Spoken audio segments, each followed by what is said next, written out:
Si të keni dhëmb të bardhë në 5 minuta, kjo metodë do ju befasoj. Uthulla e mollës ndihmon në largimin e njollave dhe gjithashtu në mbytjen e baktereve të dëmshme në gojë. Në një gotë ujë, hidhni një lugë uthull dhe me këtë përzierje shpëlani gojën. Këtë gjë mund ta bëni çdo ditë. Nëse doni të zbardhni dhëmbët shpejt e shpejt, atëherë përdorni lëvorën e portokallit ose të limonit. Sigurisht, me pjesën e brendshme të lëvorës fërkoni dhëmbët dhe më pas i lani me pastë.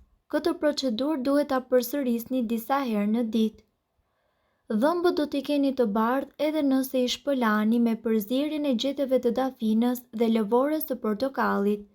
Hidhni një sasi të njëjtë të gjetheve të thara dhe të bluara të dafinës dhe lëvoreve të portokallit dhe shtoni pak ujë. Këtë mas hidheni në dhëmb dhe lëreni të veprojë për 3 deri në 4 minuta dhe më pas lani dhëmbët me pastë të dhëmbësh.